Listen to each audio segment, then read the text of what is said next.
You are listening to the Courageously Unconventional podcast. If you want to change your life and start living on your own terms, you're in the right place. I'm your host, Lynn Grogan. I'm a certified life coach, and I want to help you take action toward creating your own unconventional life. Each week, I'll share inspiring and unconventional stories from those who have gone before you, as well as actionable steps you can take to start your own unconventional path today. Let's go!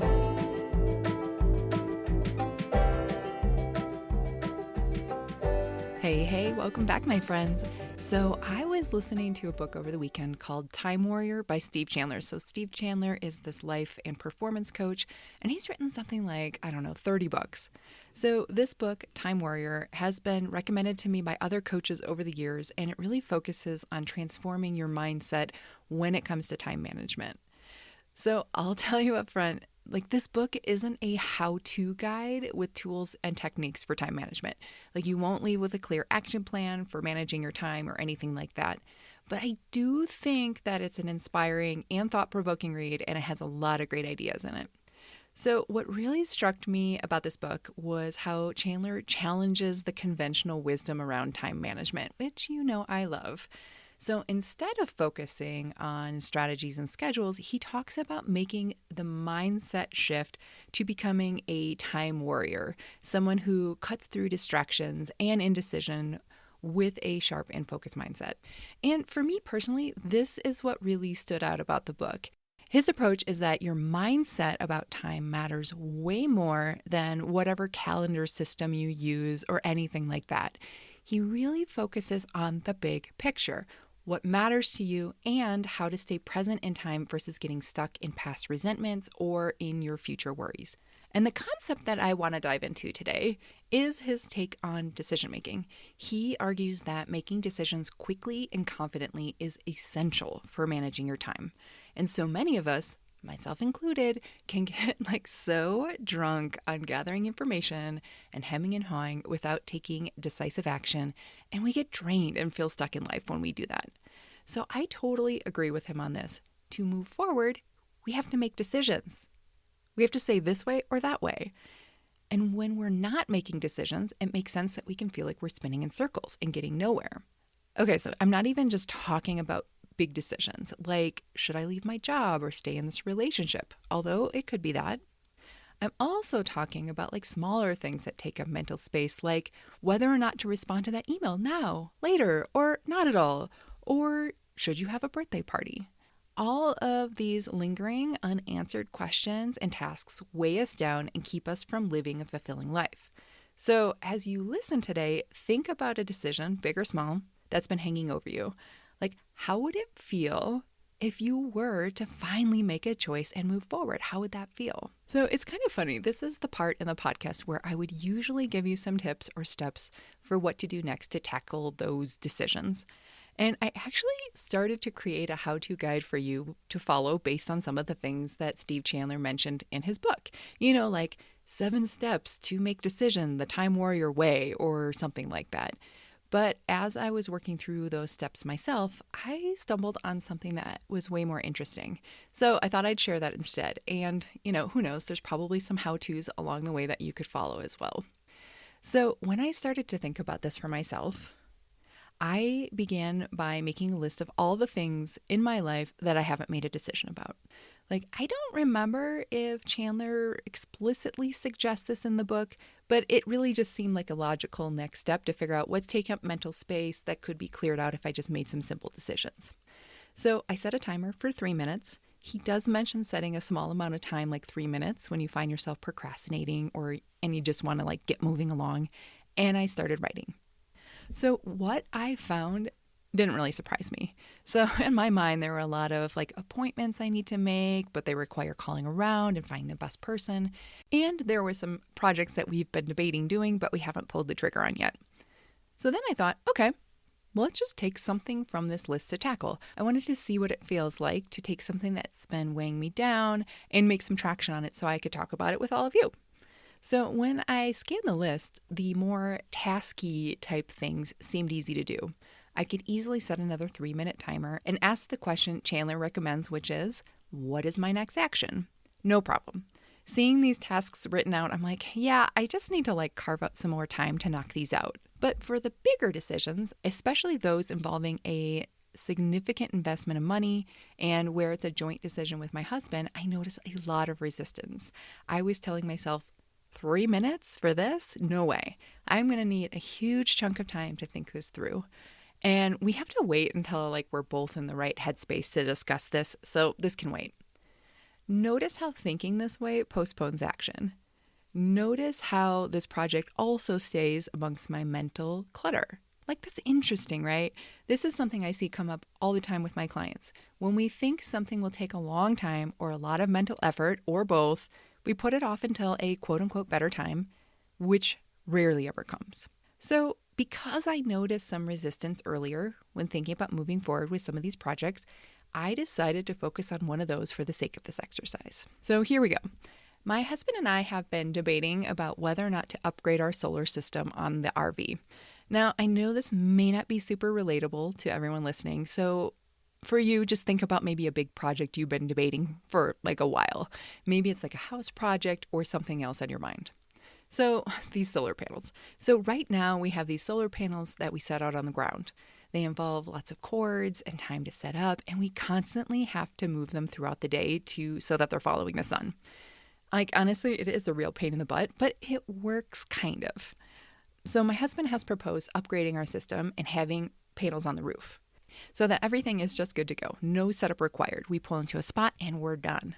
So like I said, since one of my biggest blockers on this was the idea I needed to set aside a lot of time to think this through, I asked myself, well, what could I figure out in 3 minutes? Well, I could start by emptying my brain of all the questions I have about this solar build. Writing down questions is actually great because our brain loves to answer questions. And by asking questions, it breaks them down into smaller problems that are more manageable and things that we can solve. So I sat down and I took 3 minutes to list out the questions. And here's some of what I found out I wanted to know. So 1, our current system is working well enough. Do we even need this?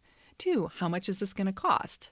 3, can my husband do the work himself or do we have to hire someone? And how much would that cost? 4, is there a cheaper area to do this in another state than the one we're in? Etc. So now I'm taking action, right? I'm engaging with something that's been stuck in my mind.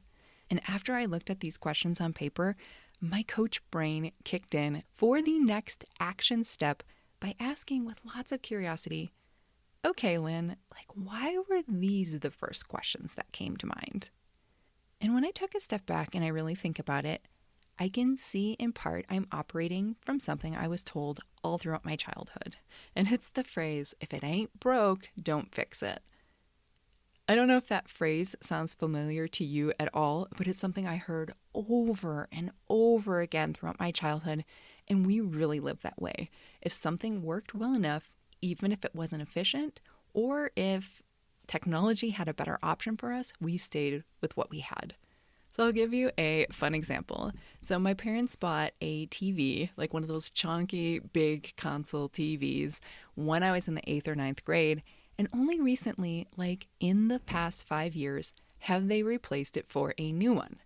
And it was only because they weren't able to connect their satellite TV to it because it was so old, it didn't have the right connections. So that TV was over 28 years old, almost 30 years old. The image was tiny and it was fuzzy and the audio was terrible.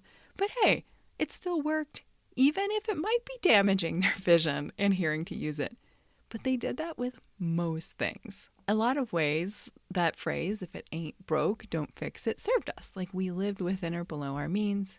But I never learned to operate by asking bigger picture questions. Those why questions, where you're asking about the purpose behind the decision. These are the very things I know that my husband has been thinking about, but that hasn't been the lens I was operating from. So these are questions okay, how could this solar build change or improve our lives? Why would the investment be worth it? And most importantly, what will this allow us to do in life that we weren't previously able to do? And this is where things got really interesting. By asking these why questions, I'm not just thinking about the logistics of the project or making decisions from an old belief, but I'm thinking about how it aligns with our overall goals and values. This shifts the decision-making process from just solving a problem to creating a more fulfilling life. And that's worth thinking about, right? And that was a major shift for me. And I didn't need hours and hours to move the needle on what was holding me back. I just needed 3 minutes to clear my mind and focus on the very next action. And I'll tell you what, there was something incredibly helpful about giving myself just 3 minutes to think. It's like the pressure was suddenly off to solve everything in one go. Instead, I could just move myself forward just a little bit. And now I know where my next steps will be to ponder those why questions and really think through them. So I encourage you to try this process with your own project or big unanswered thing in life. So you would just set a timer for 3 minutes, jot down all the questions you have and see where it takes you. And like me, you might be surprised at what you discover in just 3 minutes. And also, please know, it doesn't matter if you have always thought about yourself as a procrastinator or someone who has a hard time making decisions. You can just decide today that you're someone who figures out the next action to take in making any decision. We get so much energy from taking action and moving forward. What drains us is staying stuck, spinning in this indecision. And I totally understand the fear of making the wrong choice. But no decision is inherently right or wrong. All decisions come with bad things and all decisions come with good things, which means that they're neither good or bad. They're just equally neutral. And also, most decisions are reversible.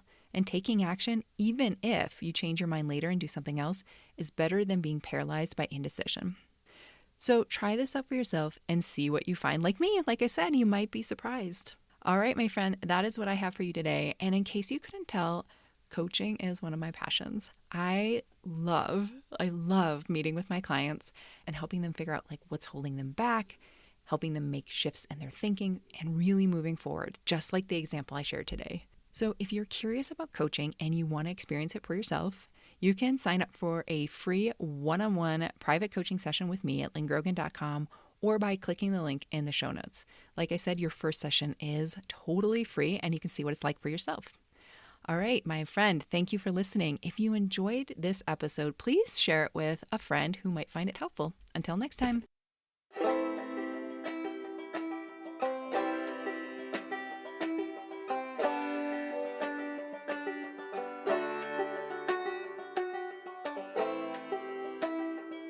Hey friend, thank you for listening to today's conversation. If you're considering a major career or lifestyle change and you want to talk to someone about this, I'm here for you. You can learn how to work with me one-on-one on my website, which is lynngrogan.com, and I also have details in the show notes. See you next time.